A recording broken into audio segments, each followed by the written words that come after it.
some of my favorite YouTubers. No, my favorite YouTubers and how I feel about social media. Topic inspired by life. Cleansing my mind, carb, carb, com, compartment, compart, compartment,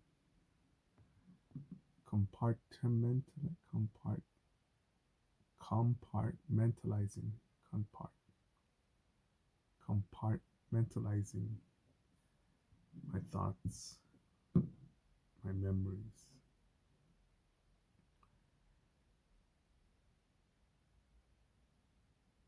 And got stuck there thinking of that word.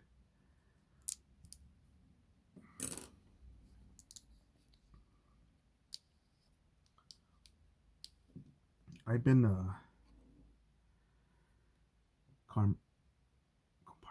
compartmentalizing a lot of things in my mind.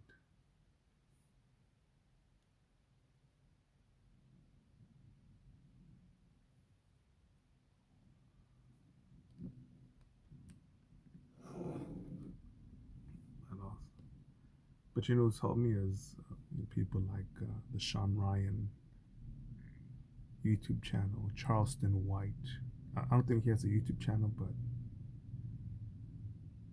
you'll see his clips on YouTube. Andrew Tate, even though he's off social media, I think he's on only on Rumble. And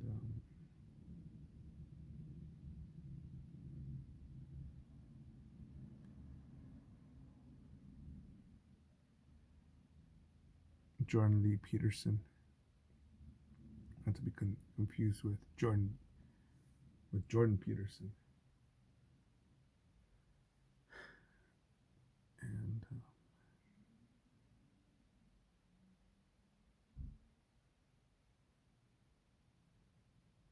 And I like Sean Ryan's talk. I see a lot of veteran YouTube channels, and I pay even more attention to the Marine Corps ones because that's my bloodline there. But Sean Ryan is, I believe, is a former Navy SEAL. But the way that he listens, I really, really dig that. And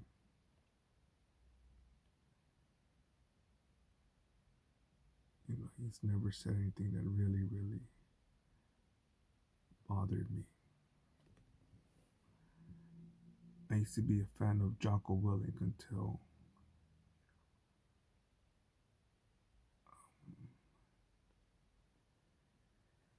he made a video during the pandemic of something like, should I not wear a mask? You know, it's no big deal. Just put it on, you know. So what? It's on and it's off. Me, during the pandemic, I was working behind closed doors. You know, I knew other people that had businesses that locked the front door, locked the front door, didn't turn the lights on, and started doing delivery service. I remember one time I seen a tattoo shop that was they bought butcher paper or construction paper, and they boarded up the entire window. Silent. I'm guessing that they're running their operation. And then the other people that got in line and were like, yeah, you know, we're gonna stay 6 feet apart. I'm gonna shut down my business and burn my savings. Yup. Let me clean up this brush here.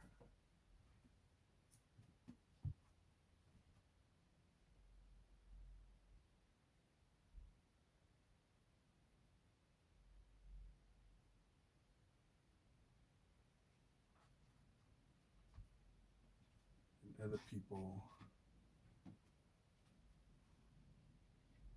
It gets me when these same Democrats that they vote for and continue to vote for, you know, The same ones that will fucking lock us up or kill our businesses, kill our grandmas, kill our moms, kill our daughters, kill our families and friends with the untested vaccine. And go ahead and check on that fucking all the blood clots and what's it called, myocarditis now available. It's being studied now that are now having studies on the vaccinated people. I remember reading the unvaccinated don't regret not getting vaccinated, but the vaccinated do regret getting the vaccine. I was like, yep. But hey, such is life. But yeah, when Jocko was like, yeah, just run with the program, and I'm like, I'm guessing he lives in San Diego, but and you got Miramar, Camp Pendleton, what's the other fucking Navy weapons base.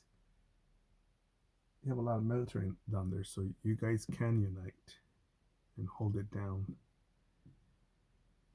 But over here, and let's just say what, Vegas, Los Angeles, places that are close to me. You know, Orange County is a bit more civilized, but it's closer to San Diego. But you know, all these other people that you shut down the economy again during the pandemic. I guarantee you, no one is gonna starve to death. Not one motherfucker.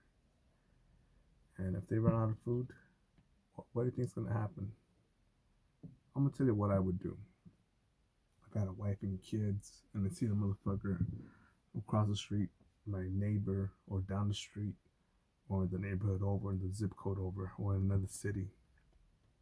If they were having turkey legs, burgers, whatever the fuck, Uber Eats.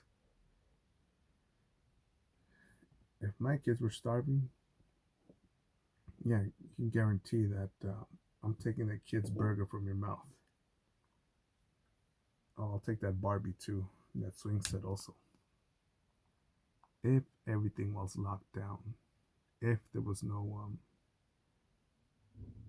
way to feed mine or get access to my shit, to work, to an income, to a store. But that didn't happen. Me, I was prepared. If anything, I was just buying extra food and extra treats for my dogs, actually. Even extra chew toys for my dog and snacks. And yeah,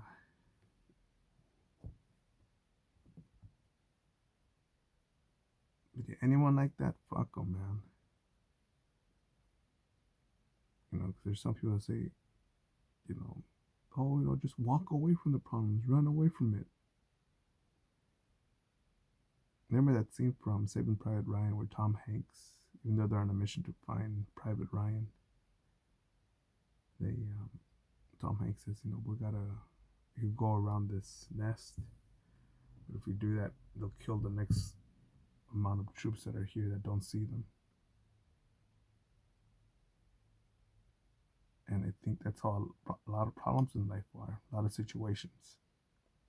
Because a lot of challenges turn into difficult situations. Those situations turn into problems. Those problems turn into a mutated community. And then they become a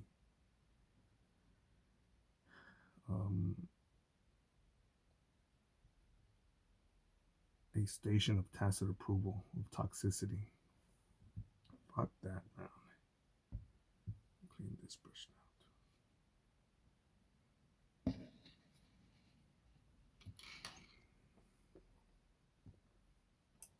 What did I do with the other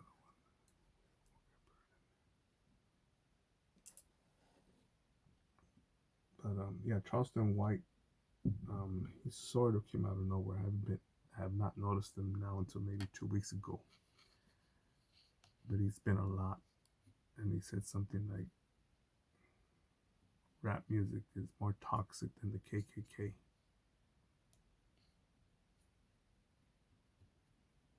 And And it programs us to make killing each other cool. Um, being um, being a slut, a whore for women, being cool. Is it a polygamous lifestyle? And don't think that I'm no fucking saint or that I'm saving my ass for my wedding night. No, I've been smashing every chick that you know flutters their eyes at me.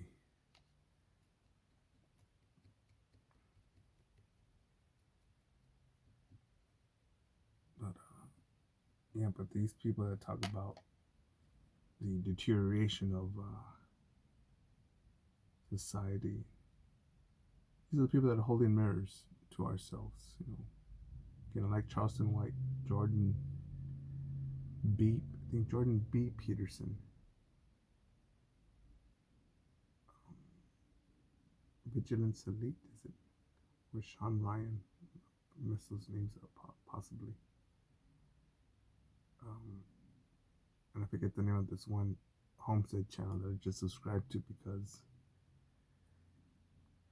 I wrote in the comment section, this was women making baked goods and other food. I want to say in Tennessee and Virginia. They were Amish, and I was like, and they were happy to be there. And I wrote in the comments, it's rare to see a woman that knows how to cook and work hard in Los Angeles. And that was a tragic comedy comment there because let's see what else I need here.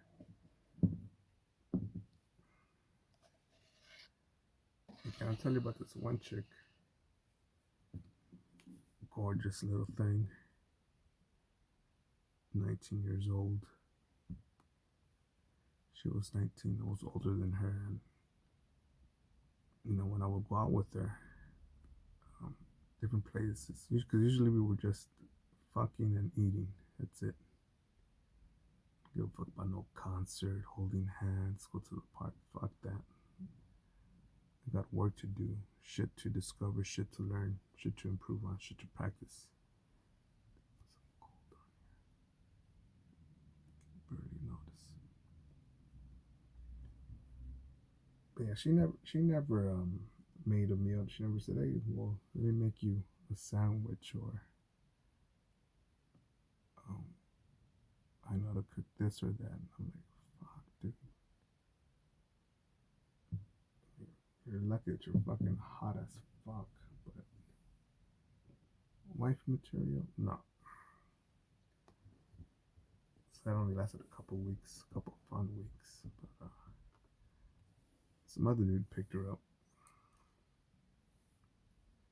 She didn't want to have kids, but I was like glad because she doesn't know how to fucking cook or have no ambition to be a housewife.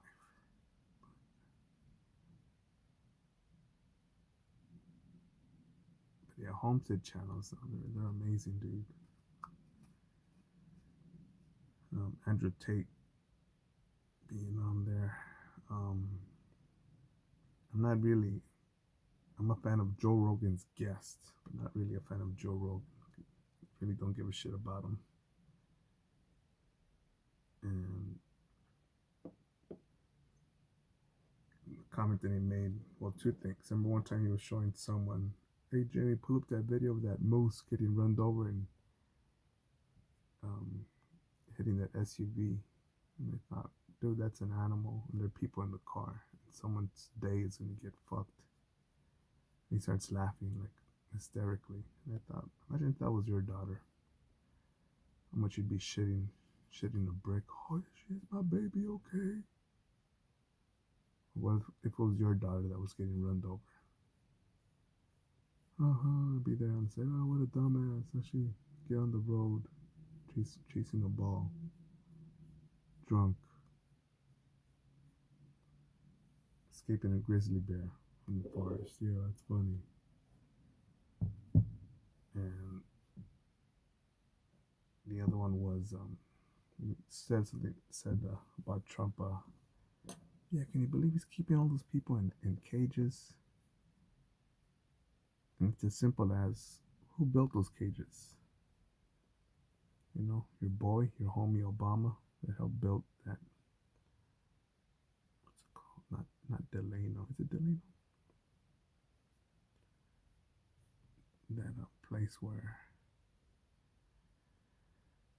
a lot of immigrants are housed at, awaiting trial or exportation or court date. Because I thought, if I had $100 million, he's a multi-millionaire. But if you got that sort of cash, last time I was at Tijuana Airport, there's a lot of vacant. I remember seeing at least one vacant business store available for lease at the airport. I was thinking, fuck, I want some tacos, but fuck, dude, I know I'm playing with my life there, but I saw a lot of businesses that were closed. You know, he could build some sort of business there. You know, he's not a fucking dumb motherfucker. He's got the money, the resources, the contacts. How about build jobs so that people don't come over here? Pay $10,000-$15,000 a person to the Sinaloa cartel, to the Zetas, to cross over to come over here. And that's if you're not pretty and a young girl that won't go missing, get turned to fucking human trafficking. But such is life. To me, I just gotta point out those things because wait till, what is it? It takes 100 years to go from barbarism to civilization, but just one day from go to civilization to barbarism. And anyone who doesn't at least acknowledge that and just says, "Oh, everything's gonna be Candyland, fruitcake, Disney World, let's party, let's drink," no, I'm just not a fan.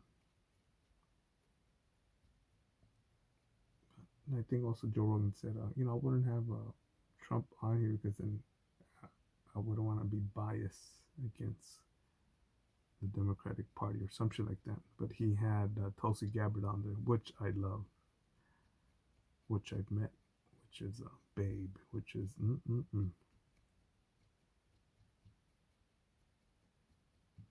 yeah, just an amazing being. I'm surprised she's still alive because the way she's called out the Clinton cartel, Murder Inc., aka Murder Inc. Impressive. But such is life, to be continued.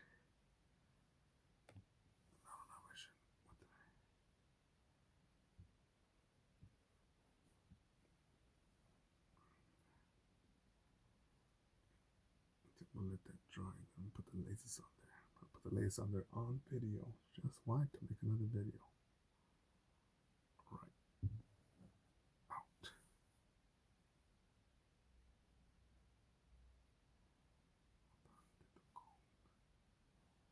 Get some silver.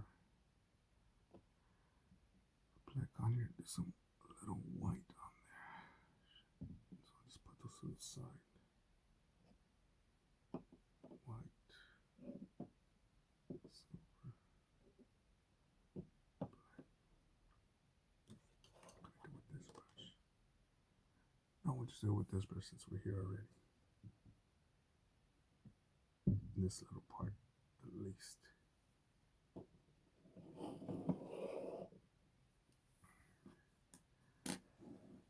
And Dave, how can you forget David Goggins? I can mention that dude. I think of two people now when I say David Goggins. I think of David Goggins and that piece of shit Dan Crenshaw, who played us, former Navy SEAL. Now we call him Eye Patch McCain. And well, I should have. You probably could have seen his fucking fake fucking face. I liked him a lot on the Jocko podcast um, before the pandemic. He said a lot of good things, but when he told the girl at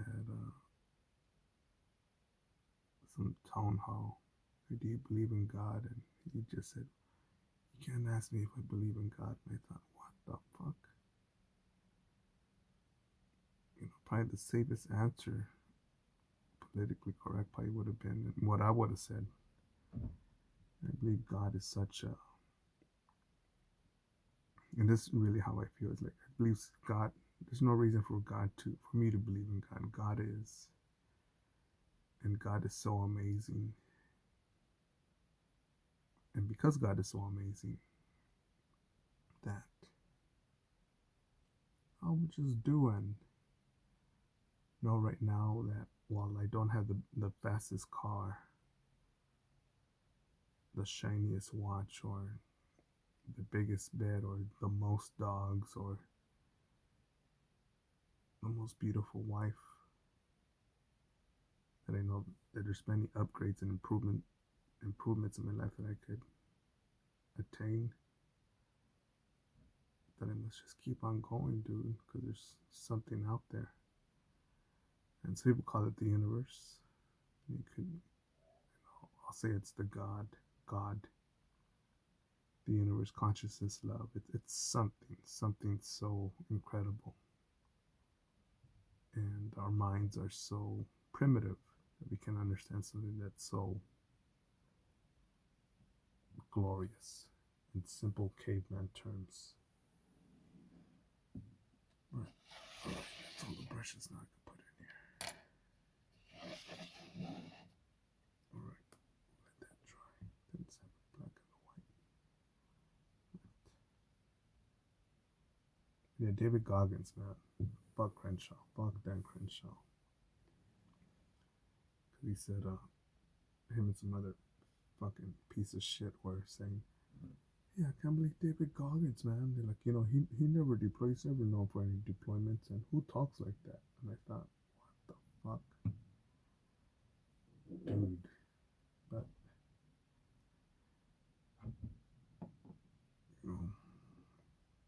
but that's why he's the bitch for Klaus Schwab at the World Economic Forum.